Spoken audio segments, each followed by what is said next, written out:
Olá, queridos alunos do nono ano. Eu me chamo Elívia Soares, sou professora de língua portuguesa. Estou aqui mais uma vez com vocês. Vamos dar continuidade à nossa aula falando sobre o mesmo assunto, sobre intertextualidade. Mas nós vamos falar hoje sobre a intertextualidade no gênero paródia. E antes de falar do gênero paródia, vamos relembrar o que é a intertextualidade. Nós vimos na aula anterior que há a intertextualidade explícita e a implícita. Vamos lá relembrar? Acompanhem o slide. Como estudamos na aula anterior, os textos podem ser produzidos a partir de outros, dialogando com outros textos de forma direta ou indireta. A esse conceito damos o nome de intertextualidade, quando um texto faz referência, faz relação, ele dialoga com outro texto. E o que é intertextualidade explícita? A explícita, como o próprio nome diz, você identifica facilmente, estabelece uma relação direta com o texto-fonte, apresenta elementos que identificam o texto-fonte, não exige que haja dedução, inferência por parte do leitor e apenas apela à compreensão do conteúdo. E você percebe uma intertextualidade implícita porque ela não é facilmente identificada pelo leitor, não estabelece uma relação direta com o texto-fonte, não apresenta elementos que identificam o texto-fonte, então exige que haja dedução, haja atenção e haja análise por parte dos leitores, porque se você não tiver cuidado, talvez você nem vá perceber que ali há uma intertextualidade implícita quando está fazendo relação a outro texto. Exige, por fim, exige que os leitores recorram a conhecimentos prévios para a compreensão do conteúdo. Então, foi sobre isso que nós estudamos na aula anterior. Vamos continuar nossa aula, como eu disse, falando de intertextualidade, mas no gênero paródia. E qual é a relação disso, gente? É porque na paródia há uma intertextualidade. Quando você faz uma paródia, quando você lê uma paródia, aquele texto está fazendo relação, está fazendo referência, ele lembra outro texto já existente. Então, acompanhem. Os dois tipos mais estudados de intertextualidade são a paráfrase e a paródia. Então, você encontra na paráfrase intertextualidade e na paródia também. O nosso foco de hoje é paródia, mas eu preciso explicar para vocês o que é paráfrase, para você não confundir com paródia. Vamos lá, gente. A paráfrase é um tipo de texto elaborado com base em outro já existente e conhecido pelos leitores, mantendo a ideia do texto original. Recria-se o texto, mas o sentido não muda. Você não pode colocar posicionamento, crítica dentro da paráfrase. O sentido não muda. Parafrasear significa interpretar um texto com palavras próprias, mantendo o seu sentido original. Para você entender melhor o que é paráfrase, vou dar um exemplo para vocês. Primeiro, gente, observem no slide que tem um poema. Nesse poema não houve paráfrase, é o poema original de Bento Nascimento. O que ele coloca no poema? Ai que moleza no corpo, ai que moleza no corpo, uma vontade de me estender no chão, deixar que o capim cresça de volta, deixar que os insetos, os fungos se abriguem em mim, estranha alegria de virar uma paisagem. Agora eu vou mostrar para vocês ao lado do texto do Bento Nascimento uma paráfrase, ou seja, um texto que está relacionado ao poema do Bento Nascimento. E você vai identificar que é uma paráfrase, por quê? Porque é a mesma ideia, é o mesmo sentido do poema que a gente leu. E como eu vou identificar que é uma paráfrase? Porque as palavras não são as mesmas, mas o sentido é o mesmo. A ideia é a mesma. Olha só, gente, observem a paráfrase feita pelos alunos Isabel e Alifer. enquanto o texto do Bento Nascimento, o título é Ai que moleza no corpo, a paráfrase ficou Ai que fraqueza nos membros. Como eu disse para vocês, ó, significa a mesma coisa. É a mesma ideia do título original, só que escrito com outras palavras. Gente, a paráfrase é você explicar, é você escrever com as suas palavras o que o outro texto, o que o texto original tratou, sem você acrescentar, sem você modificar, sem você colocar uma crítica. É você falar com outras palavras a ideia do texto original. Vamos continuar e você vai observando na tela como a paráfrase feita pela Isabel e pelo Alifer, ele tem o mesmo sentido do poema do Bento Nascimento, porque eles fizeram uma paráfrase.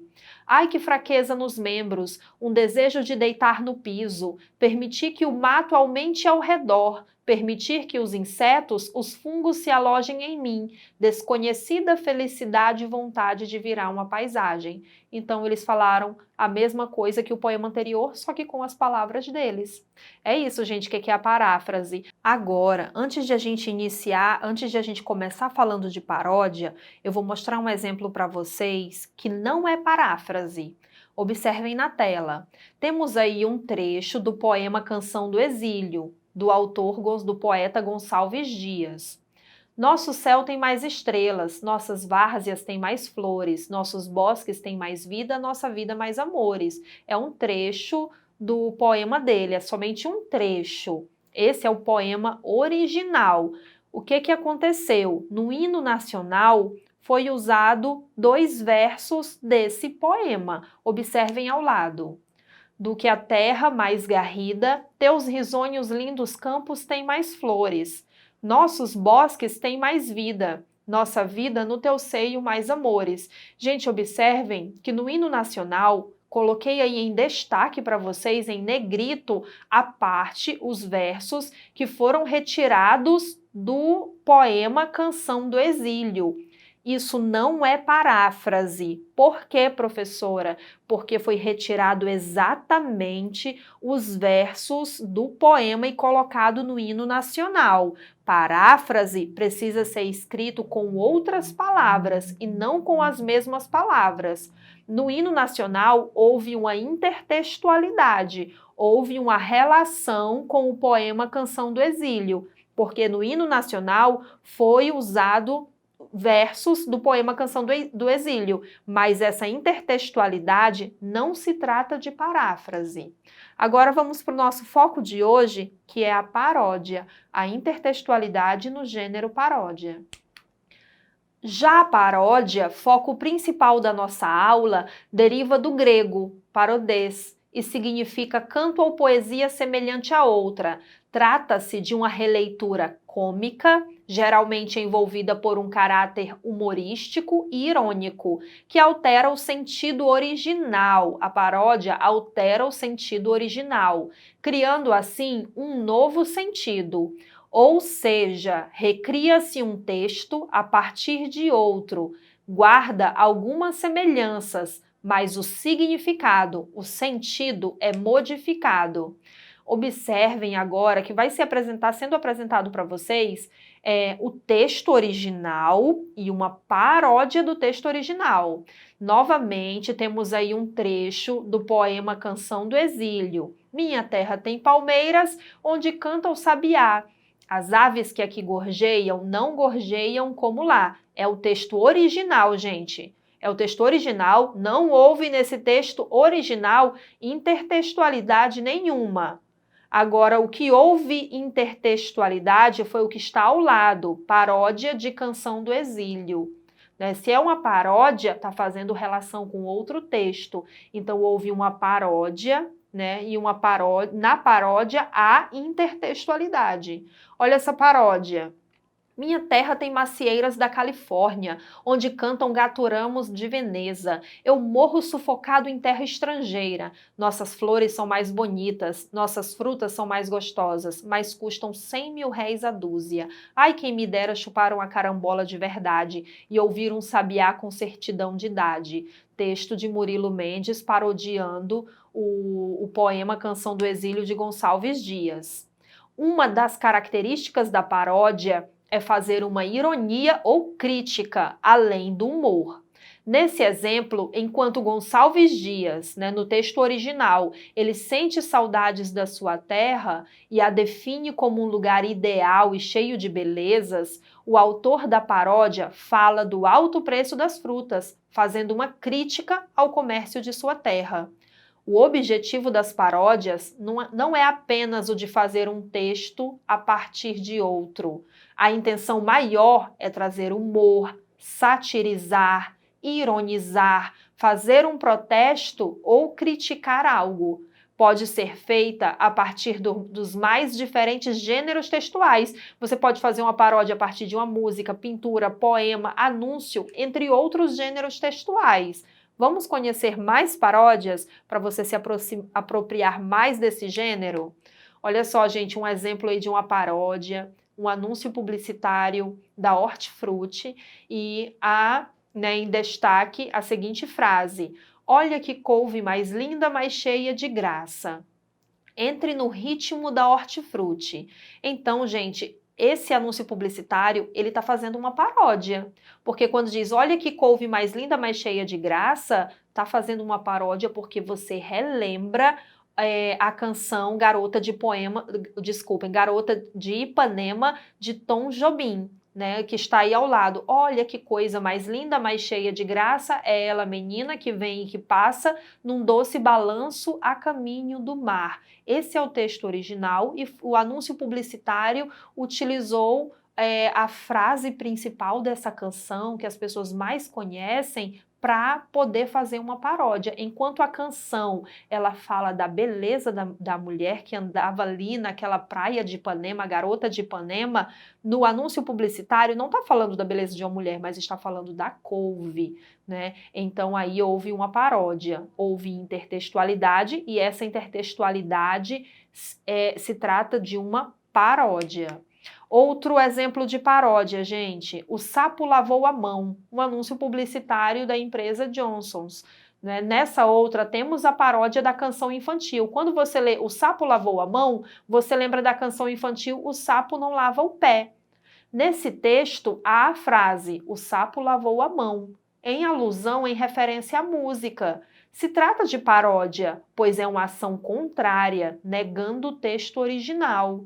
A paródia caracteriza-se assim, por modificar o sentido do texto primeiro, trazendo novos significados, seja com um objetivo crítico, sarcástico, irônico ou humorístico. A gente viu no conceito de paródia que a paródia ela é subversiva, ela subverte, ela é crítica, ela nega o texto original. A paródia, você lembra do texto original, mas na paródia há um novo sentido para aquele texto. Vamos lá, gente. Agora a gente vai para o nosso exercitando, para nós finalizarmos nossa aula.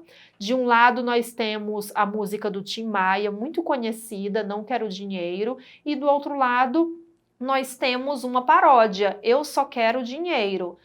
Então vamos ler a canção do Tim Maia. A semana inteira fiquei esperando pra te ver sorrindo, pra te ver cantando. Quando a gente ama, não pensa em dinheiro, só se quer amar, só se quer amar.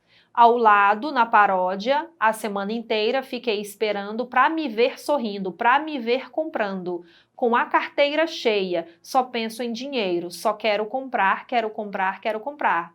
Então, o nosso exercitando de hoje é para você, aí em casa, observar o segundo texto e dizer, escrever, por que esse segundo texto se trata do gênero paródia? Por que esse texto faz uma intertextualidade e essa intertextualidade é do gênero paródia? De que ela trata? Ela traz um novo significado diferente do texto original para se tratar de uma paródia? Então, escrevam, gente, escrevam por que o segundo texto se trata de uma paródia. Para rever essa aula novamente, acessem o portal Eduque Acre. Lá você terá acesso a outras aulas também já vistas anteriormente. Obrigada!